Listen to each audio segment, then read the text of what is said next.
টেপি ডাইনি ছাতাটাকে উল্টো করে ধরে, আর ট্যাপা ডাইনি বৃষ্টির জলে নদী থেকে উঠে আসা কই মাছগুলোকে ধরে ধরে সেই উল্টো করা ছাতার মধ্যে জমা করতে থাকে।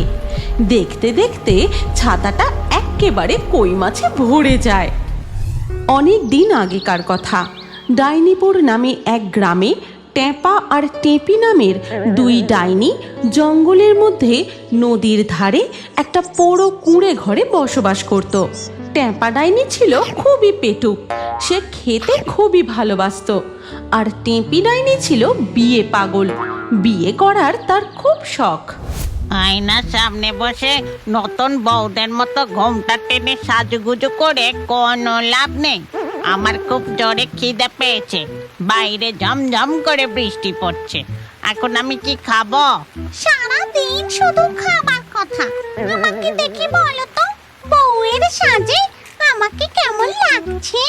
যত সব ঢং! ঠোঁটে লিপস্টিক লাগিয়ে, গালে রং লাগিয়ে, মাথায় ঘোমটা দিয়ে বউ সাজা হয়েছে। তোর মতো ডাইনিকে কে বিয়ে করবে শুনে? তোর ভালো লাগে না বাবা, আমার মনটাই ভেঙে দিল।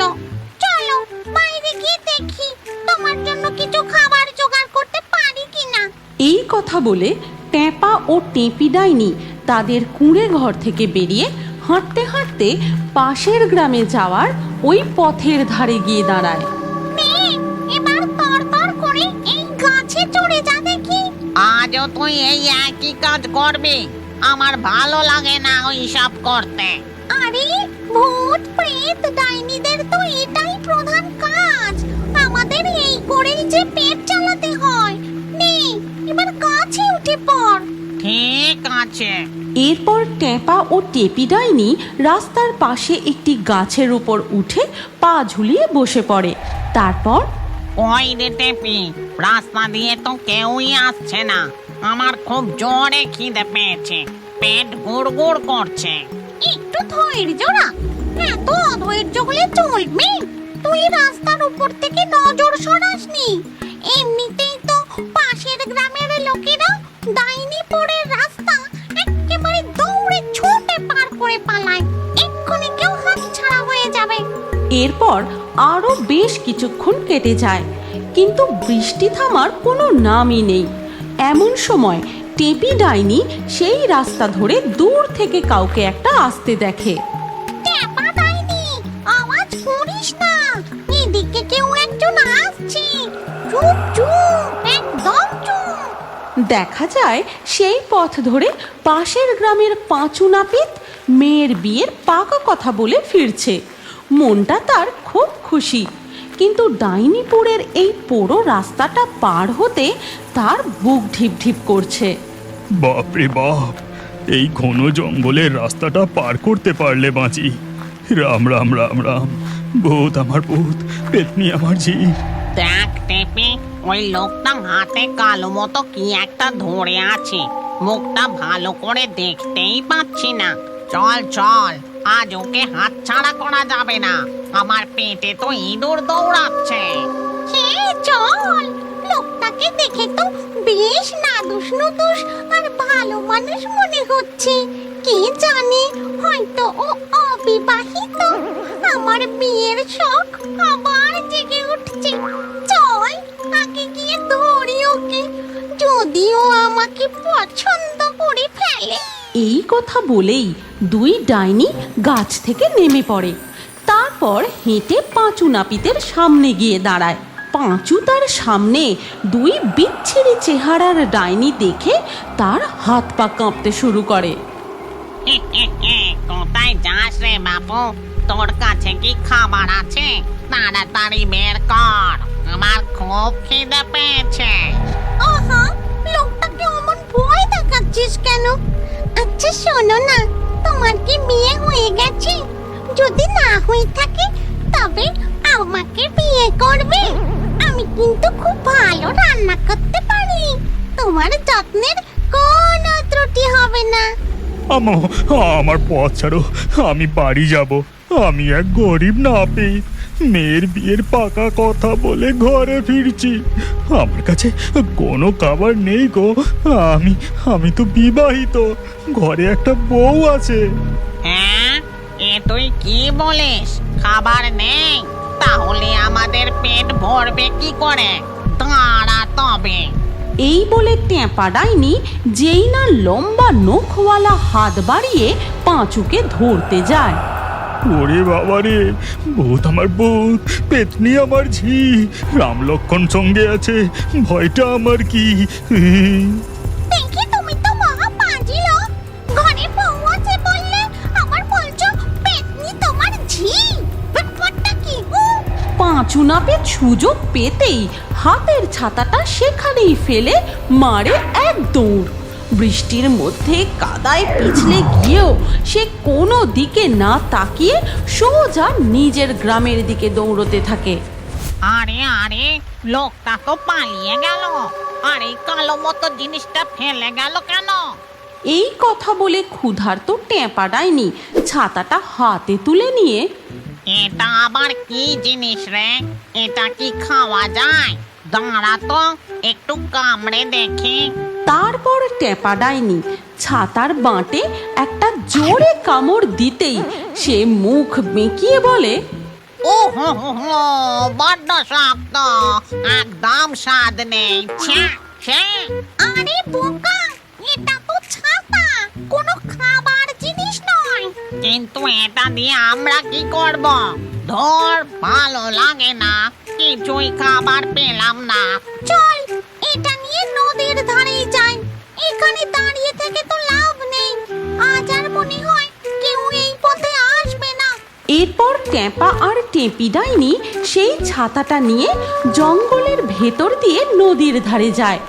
বৃষ্টি তখন আরো জোরে শুরু হয়েছে, নদীর জল ফুলে ফেঁপে উঠেছে।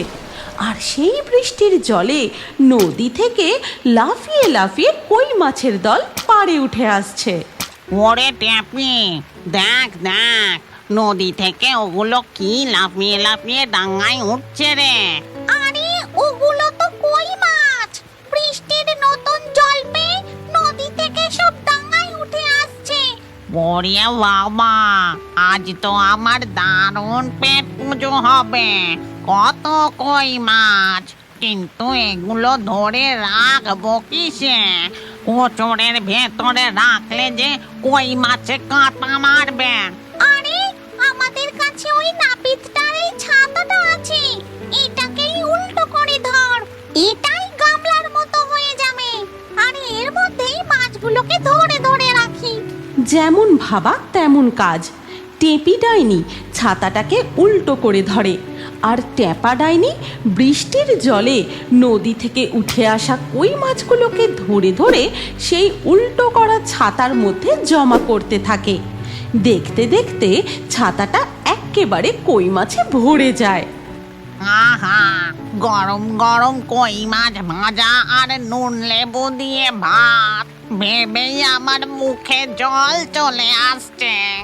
ওদিকে তখন পাঁচু নাপিত হাঁপাতে হাঁপাতে জামা কাপড় কাদায় একেবারে মাখামাখি করে কোনো রকমে নিজের বাড়িতে এসে পৌঁছায়। তারপর সে দরজায় সজোরে ধাক্কা দিতে থাকে।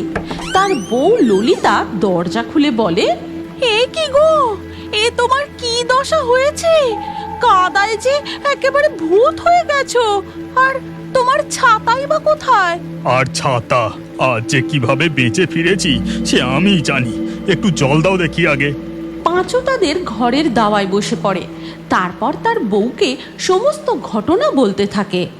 ডাইনিপুরের রাস্তায় দুটো জ্যান্ত ডাইনি আমাকে ধরেছিল। একজন আমার থেকে খাবার চাইছিল, আর একজন আবার আমাকে বিয়ে করতে চাইছিল। আমি ছাতা ফেলে কোনো রকমে দৌড়ে পালিয়ে এসেছি। ছাতা গেছে যাকগে, তোমার তো কোনো ক্ষতি হয়নি, এটাই রক্ষে। তা মেয়ের বিয়ের পাকা কথা সব ঠিকঠাক হলো তো? ছেলেপক্ষ কি বলল গো?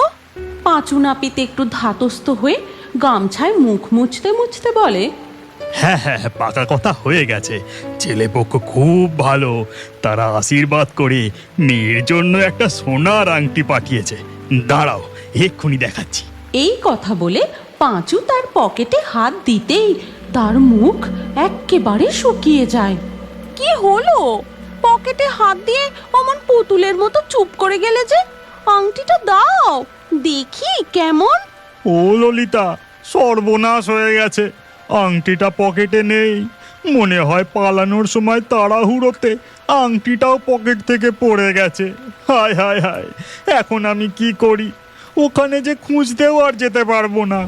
এমন সময় ওদিকে তখন দেখা যায় ট্যাপা ও টেপি ডাইনি কই মাছ ধরে ছাতার মধ্যে রাখতে রাখতে হঠাৎ লক্ষ্য করে, আরে টেপা, ছাতার মধ্যে এই চকচকে জিনিসটা কি রে?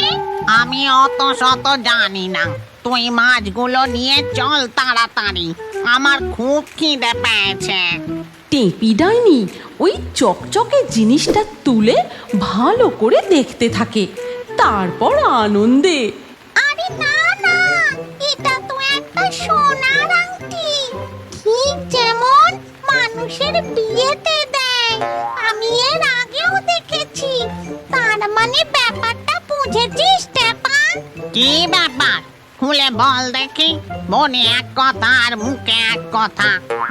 ওই নাদুস নুদুস লোকটা আমাকে বিয়ে করার জন্যই এই আংটিটা নিয়ে এসেছিল। আমাকে সারপ্রাইজ দেবে বলে প্রথমে বলেনি, তারপর ভয় পেয়ে পালিয়ে গেছে ঠিকই, কিন্তু আমার জন্য বিয়ের আংটিটা তার ছাতার মধ্যে ঠিক রেখে গেছে। দেখিস, ও আমাকে বিয়ে করবে বলে আবার আসবে। আজই আমি নতুন বউয়ের মতো সাজবো। তোর ওই বিয়ের ভূত আর নামলো না। তুই আংটি নিয়ে বউ সাজগে যা, আমি চললাম আমার কই মাছ ভাজতে। এরপর টেপি ডাইনি আঙুলে সেই সোনার আংটি পরে মনের আনন্দে নদীর ধারে নাচতে শুরু করে। আর ট্যাপা ডাইনি এক ছাতা ভর্তি কই মাছ নিয়ে পেট পুজোর আশায় তাদের কুঁড়ে ঘরের দিকে চলে যায়। আর ওদিকে বেচারা পাঁচু নাপিত আংটি হারানোর জন্য বউয়ের বকুনি খেতে থাকে। তুমি কি এখনো বড় হয়ে কার্টুন দেখতে ভালোবাসো? তাহলে তোমার নাম কমেন্টে জানাও। আর আগের ভিডিও থেকে লাকি ড্রয়ে নির্বাচিত নামগুলি হলো রিম্পি, বর্ষা, রবিয়া, মাইশা, আরিফুল, শিমলা, জেনির, মোহানা, বন্ধন, তানিয়া, তৃষা, সঙ্গীতা, ফতেমা, লামিয়া, ইমন। যে সকল দর্শক আমাদের চ্যানেল সাবস্ক্রাইব করে তারপরে কমেন্টে নাম লিখেছেন, আমাদের পরবর্তী ভিডিওতে তাদের নাম বাছাই করা হবে। তাই ফেয়ারি টুনস ইউটিউব চ্যানেল অবশ্যই সাবস্ক্রাইব করবেন এবং স্ক্রিনের উপরে আসা আমাদের পরবর্তী গল্পটিও দেখুন। তাতেও আপনার নাম থাকতে পারে, না থাকলে আবারও আপনার নাম পরবর্তী ভিডিওতে লিখে দিন। কি ভাবছেন? তাড়াতাড়ি ক্লিক করে দেখুন।